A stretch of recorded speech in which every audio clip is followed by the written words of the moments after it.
Doctor साहब notice का जवाब दिया। हाँ, नोटिस का जवाब देखिए। क्या जवाब क्या इशू है सर? वो मैं बता नहीं सकता, वरना फिर अनुशासनहीनता हो जाएगी। फिर भी आप लेकिन आप पे आरोप लगा है कि आपने अनुशासनहीनता की है, क्या ये सही है? अनुशासनहीनता की है? तो देखो, नेतृत्व तय करेगा। उनको लगा मैंने अनुशासनहीनता की है, उन्होंने नोटिस दे दिया, मैंने जवाब दे दिया। आगे भी वही तय करेगा। राष्ट्रीय अध्यक्ष से मिलने का समय मांगा है आप? न मैंने नोटिस की कॉपी नड्डा जी को भी भेजी आपने? मैं वो तो प्रदेश अध्यक्ष ही भेजे थे। प्रदेश अध्यक्ष ही को मैंने कल जवाब दिया। अच्छा डॉक्टर साहब, क्यों आई सारी नौबत? ये कांग्रेस लगातार हंगामा करती रही सदन में, 7 घंटे तक खड़े रहकर उन्होंने हंगामा किया। अब वो तो कांग्रेस वालों से पूछो हंगामा क्यों किया। डॉक्टर साहब, क्या आप नाराज हो क्या? बार बार ये सवाल आ रहा है कि डॉक्टर साहब फोन टैपिंग के आपने तथ्य भी दिया, आपने लेटर में कहा है कि आपने बस इनपुट कहा कि आपका फोन टैप हो रहा है। नहीं, ऐसी बात नहीं। और आपके घर बाहर जासूसी हो रही है? मैंने नहीं कही बात है। घर के बाहर जासूसी हो रही है? जासूसी हो रही घर बात की वाली? इतने जासूस है ना आप? जासूस ही और क्या? मीडिया वालों का जिक्र कर रहे हैं। मीडिया का जासूस नहीं, आप वैसे जासूस। मीडिया वाले भी जासूस होते हैं। सीआईडी वाले जो आपके घर के बाहर लगातार। अच्छा दर्शक, क्या आपको लगता है कि आपने अनुशासनहीनता की है? ऐसा कुछ कह रहे हैं कि साहब अनुशासनहीनता की है, पार्टी की छवि खराब की, कुछ ऐसा है आपके? वो तो नोटिस में आपने सारा पढ़ लिया। मैंने प्रयास किया है मेरे नेतृत्व को संतुष्ट करने का। अब क्या जवाब दिया वो मैं बताऊंगा नहीं। कोई नाराजगी है अभी भी आपको? मेरी नाराजगी होती तो मैं इतना हंसता क्या? बार बार ये सवाल उठता है डॉक्टर साहब। वीडियो में आपने कहा कि भाई मेरे फोन टेप हो रहे हैं, मेरे ऊपर निगरानी रखी जा रही है, वो तो आपने बोला ना वीडियो आ रहा था वायरल। ये जो अब आप मेरी सारी चीज टेप कर रहे हो, आप सब मेरे पर निगरानी रख रहे हो कि नहीं रख रहे हो? और मेरी हर चीज टेप हो रही है। कहने का अर्थ यही था। डॉक्टर साहब, आप समय समय पे मुद्दे उठाते रहे तो आगे जारी रहेगा ये इस नोटिस के बाद, या पार्टी फॉर्म पे ही अपनी बात रखी?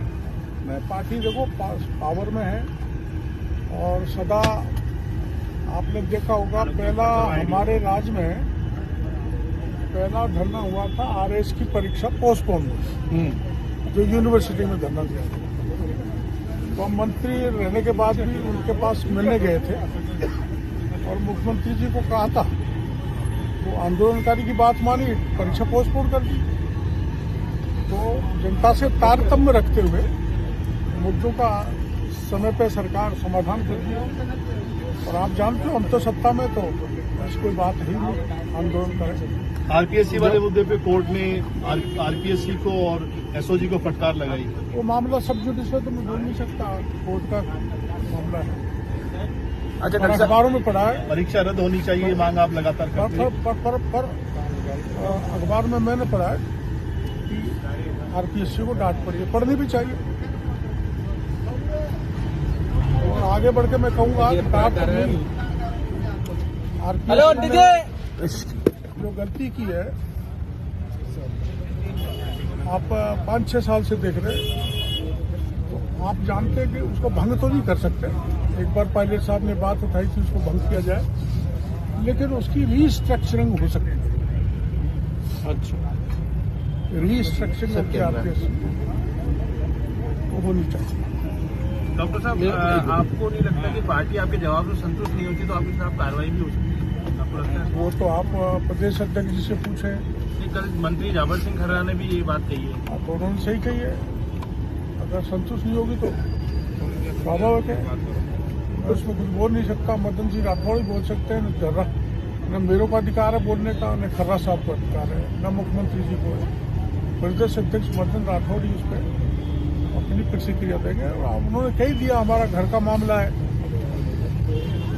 उसमें आप लोग तो खामे खा एक चाय पे सब कुछ बुलाना चाहते हो।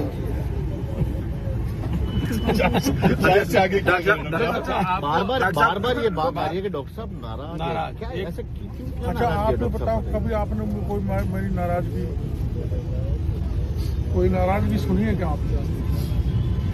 विधानसभा नहीं जाना, सवाल उठाएंगे, आप स्वस्थ भी दिख रहे हैं लेकिन विधानसभा नहीं पहुंच रहे। वो तो बीमार हो ना मैं इसलिए।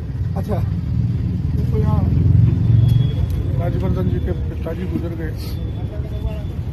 उतना बीमार नहीं हूँ, मैं चल फिर नहीं सकता, लेकिन मेरा इलाज चल रहा है, ये सच्चाई है। लेकिन ओपोजिशन ने तय कर लिया कि आपके मुद्दे पर विधानसभा नहीं चलने देंगे, न तो बजट पेश होने देंगे। राज्यपाल के वो अभिभाषण गलत आपने देखा। है, गलत है। मेरा कोई मुद्दा ही नहीं है, उनको ऐसा नहीं करना चाहिए। विधानसभा चलने देनी चाहिए। मैं सभी दलों के लोगों को कहना चाहूंगा, राज्य के हित में, राज्य की जनता के हित में बजट सेशन है, उसमें किसी प्रकार का विघ्न किसी को नहीं डालना चाहिए। किरोड़ी मीणा ने जब मंत्री पद की शपथ ली थी तब कहा था कि मैं युवा हूँ, युवाओं की तरह जो सरकार में काम करूंगा, लेकिन अब कह रहे हैं कि मैं युवाओं की तरह आप सबको जवाब दे रहा हूँ, यहाँ बैठा बैठा कोई दे सकता है? लेकिन विधानसभा से दूरी, विधानसभा सत्र से दूरी, मैं वो तो बीमारी का। अच्छा, डॉक्टर साहब गोपाल शर्मा ने कहा था कि आपका एनकाउंटर उस समय तत्कालीन कांग्रेस सरकार करवाने वाली थी मातू से। इसको मैं पत्रकार वार्ता कर रहा हूँ। ये बात सही है जो गोपाल जी ने कहा था। उस राज्य में एनकाउंटर के आदेश 2 MLA जो ज्यादा आंदोलन करते थे जनता के मुद्दों को लेकर, हरीश जी शर्मा जो कानपुर से थे और मैं उस समय महुआ से बना, तो उस समय के मुख्यमंत्री ने, सरकार ने, क्योंकि मैं आपको पता होगा 1.5 महीने तक सिविल लाइन को घेरे